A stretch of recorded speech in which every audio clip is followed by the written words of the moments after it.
mungkin sebelumnya menceritakan dulu kronologi sampai sempat kemarin heboh bawa anak tanpa seizin dan keluar dari rumah tanpa seizin. Itu maaf mungkin kronologis sampai akhirnya keluar dan membawa anak sendiri itu seperti apa sih sampai akhirnya cuman izin pamit melalui WhatsApp kepada ayah dari anak-anak itu. Ya, jadi apa yang diberitakan di luar sana itu betul-betul membuat saya sesak dada ya, Mbak, Mas. Jadi terus terang, Mark, anak saya, anak kami itu bukan, saya tidak bermaksud sama sekali untuk memisahkan. Bahkan sudah berkali-kali saya bilang, ini Markus saya bawa, saya amankan, karena saya refleksi dengan kejadian-kejadian sebelumnya yang mana bapaknya duluan lah yang membawa anak dan saya dipisahkan, dan saya nggak mau itu terjadi lagi gitu loh.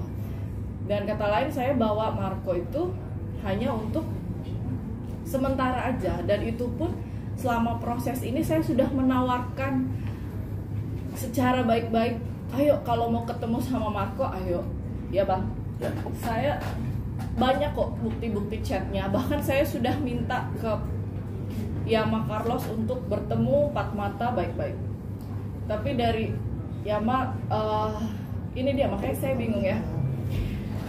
Sebentar. Makanya saya agak bingung. Dia selalu membawa-bawa, dia selalu bilang kalau dia ini sayang sama anak. Dia selalu bilang kalau dia akan berkorban apapun, rela melakukan apapun demi anak. Yang seakan-akan saya ini ibu yang jahat dan memisahkan dia dari anaknya. Padahal kenyataannya itu sama sekali nggak begitu. Kenyataannya itu saya selalu bilang, mencoba dan berusaha untuk komunikasi sama Yama.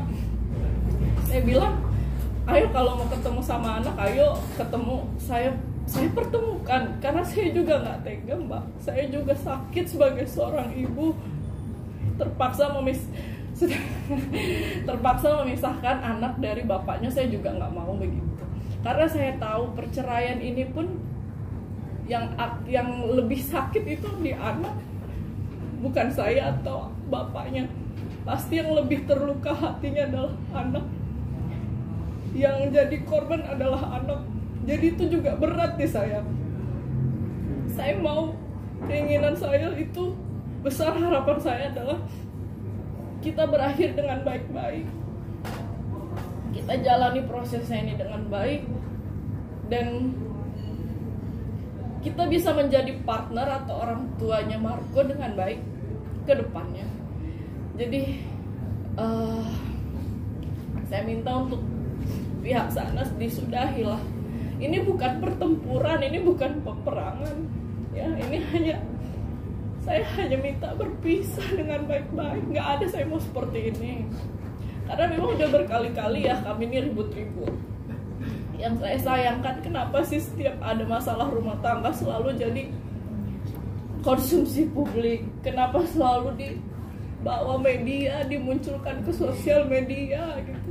Saya ini perempuan, saya ini seorang ibu dari anaknya. Kenapa saya diperlakukan seperti itu gitu? Walaupun terlepas dari salah atau enggaknya saya, tolong, dia juga punya seorang ibu. Tolong saya dilihat. Saya ini seorang ibu dari anaknya yang gak akan mungkin jahat sama anaknya. Kenapa saya bisa dibilang saya menculik anak, saya membawa kabur anak? Pada kenyataannya saya mau mempertemukan dia sama anakku gitu.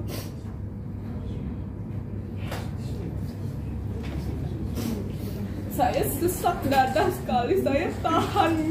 Saya lihat di sosial media, saya lihat berita-berita di luar sana itu liar sekali ya. Iya. Dan saya yakin bapak dari anak saya ini adalah orang yang baik, adalah anak Tuhan. Saya tahu hatinya dia itu baik karena saya sudah hidup bertahun-tahun sama Yama Carlos. Saya tahu dia orang baik, tapi kenapa dia bisa seperti ini? Mungkin dugaan saya ada beberapa oknum yang mencoba menghasut beliau untuk mengambil cara yang tidak baik seperti ini gitu loh. Padahal banyak teman-teman baiknya dia sendiri yang udah bilang ke saya juga ya, dan mencoba untuk menjadi jembatan antara saya sama Yama. Padahal ini simple banget loh seharusnya. Kalaupun memang ada yang tidak dia suka atau dia menurut dia itu saya salah, silahkan, tapi ada tempatnya. Karena kalau misalnya ini terjadi terus-terusan seperti ini kan udah terjadi ya, semua udah ke blow up ke media, ya sudahlah, nggak bisa ditarik mundur lagi gitu. Tapi jangan dibikin parah lagi, sudah cukup. Saya minta itu, karena nanti dia apa nggak ngebayangin ya perasaannya gimana, perasaan anaknya nanti bagaimana apabila melihat orang tuanya seperti ini gitu loh. Itu aja sih Mbak. Tapi yang menjadi pemicu dari Mbak untuk keluar dari rumah, untuk bercerai itu apa sih Mbak? Kalau mungkin boleh dikasih tahu. Udah lama Mbak, saya itu meminta untuk berpisah sama yang Pak Carlos itu sudah lama. Maksudnya saya bicara dari hati ke hati ya. Kita ini nggak bisa, karena memang pernikahan agama ini terlalu berat untuk dipaksakan gitu ya. Oh gini, saya dan yang memantapkan saya untuk mengambil ini tuh sebenarnya langkah yang besar ya buat saya ya. Selama ini saya maju mundur karena saya ingat anak, berat di anak gitu. Saya nggak mau anak saya ini nanti kekurangan kasih sayang dari ayah kandungnya. Tapi yang menjadi titik balik saya adalah saat almarhum papa saya meninggal tahun lalu, akhir tahun lalu itu, dimana saya berpikir saya nggak mau gitu loh jadi anak yang durhaka, anak yang akan memberatkan jalan almarhum di alam sana Mbak. Itu sih, jadi saya berdoa sama Allah, ya Allah, kalaupun memang ini jalan yang harus tempuh, perpisahan itu berat Mbak, berat sekali. Ngebayangin anak saya udah nggak sama bapaknya lagi seperti biasa di rumah. Tapi kalau terlalu dipaksakan begini, pernikahan beda agama yang jelas-jelas memang dalam syariat Islam itu dilarang. Dan saya hanya ingin kembali sama Allah Subhanahu wa Ta'ala. Mbak, artinya Mbak ini sama ini baru sadar saat ini ya Mbak ya Mbak?